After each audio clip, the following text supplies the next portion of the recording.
Mga kababayan, ang ekonomiya po natin ngayon ay unti-unti na pong nagkakaroon ng direksyon. Sa ilalim po yan ng pamumuno ni Pangulong Bongbong Marcos.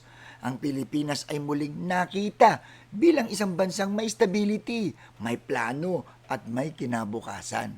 Dahil alam ng mundo, ang bansang may malinaw na direksyon ay ang bansang may siguradong patutunguhan.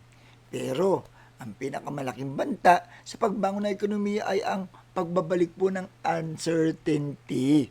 Kapag nawala ang stability, nawawala ang tiwala. Kapag nawawala ang tiwala, umaalis ang investors. At kapag umalis ang investors, Pilipino ang nawawalan ng trabaho, oportunidad at kinabukasan. Hindi ito tungkol sa politika.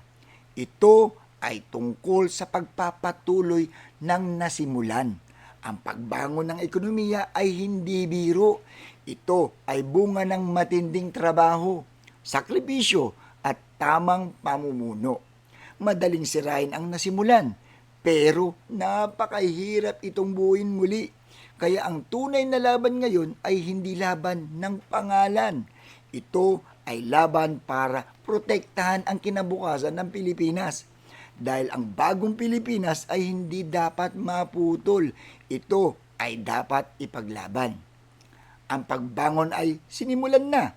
Ang tanong po, hahayaan ba nating ito ay muling bumagsak?